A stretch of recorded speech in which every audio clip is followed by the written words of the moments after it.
अस्सलाम वालेकुम मेरे अजीज तलबा व तालबात। आप लोग खैरियत से होंगे। अल्लाह ताला आपको अपने हिफ्ज़ ईमान में रखे।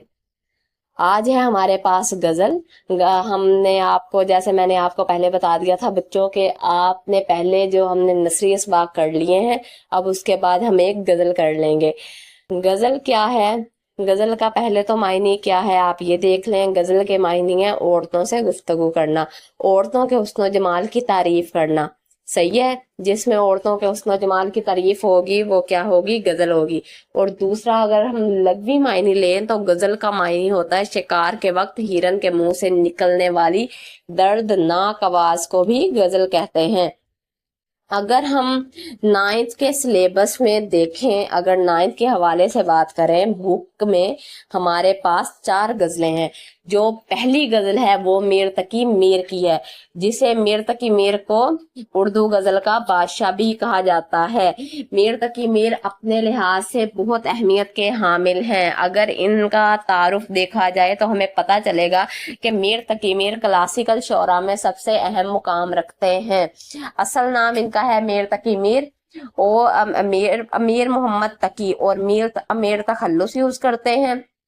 इसके अलावा आपकी जो शामिल नसाब इनकी गजल है वो है फकीराना आए सदा कर चले। फकीराना आए सदा कर चले, मियाँ खुश रहो हम दुआ कर चले, ये पहला शेर है आपका। ये वाला लेक्चर मैंने सिर्फ और सिर्फ गजल का तारुफ बताना था आपको, और इसके अलावा हम गजल की तशरीह कैसे लिखेंगे, किस वे में लिखेंगे कि हमें पूरे पूरे नंबर मिल सके, मैं आपको वो बताऊंगी। सही है। फकीराना आए सदा कर चले, मियाँ खुश रहो हम दुआ कर चले। आप स्क्रीन पे देख सकते हैं, जैसे मैंने लिखा हुआ है आपने वैसे ही इसको दिख और करना है। शेर नंबर 1 है फकीराना आए सदा कर चले, मियाँ खुश रहो हम दुआ कर चले। शायर का नाम है मीर तकी मीर।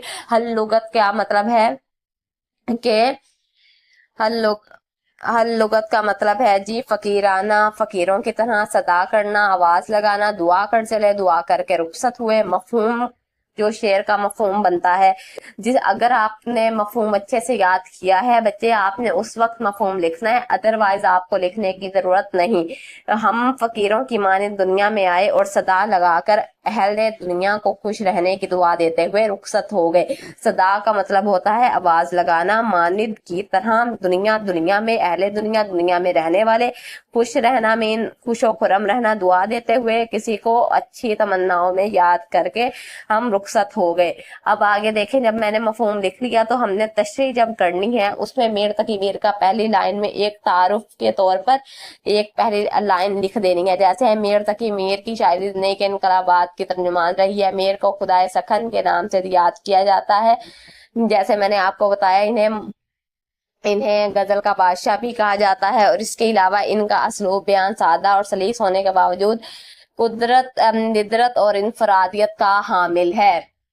सही है बच्चे। आपने ये वाली पहली लाइन लिख के फिर उसके बाद तशरीह लिखना शुरू कर देनी है। तशरीह आपने ऐसे लिखनी है कि आपको इसका जो शेर का मफहूम है वो भी वाजिया हो जाए और लिखने वाले के ऊपर आपका अच्छा तासुर रहे। आपको बताने का सिर्फ और सिर्फ मकसद ये वाला लेक्चर सिर्फ ये था कि आपको अच्छे तरीके से ये समझ आ जाए कि हमने गजल लिखनी कैसे है। बात समझ में आ गई है। और गजल के हिस्से में से आपको आपका पेपर कैसे बनेगा, आपका पेपर हिस्सा गजल में से 4 अशआर आएंगे।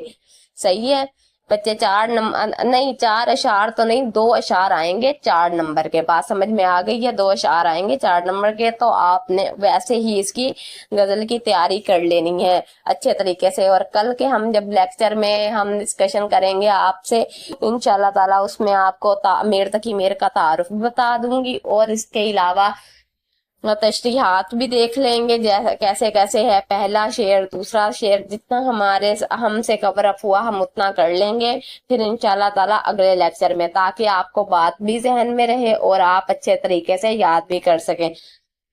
और आप मेरे चैनल को सब्सक्राइब और लाइक करना मत भूलिएगा। अल्लाह ताला आपका हामी और नासिर रहे। मुझे अपनी दुआओं में याद रखिएगा। मिलेंगे कल के लेक्चर में इंशाल्लाह ताला। उस वक्त तक अपना बहुत सा ख्याल रखिएगा।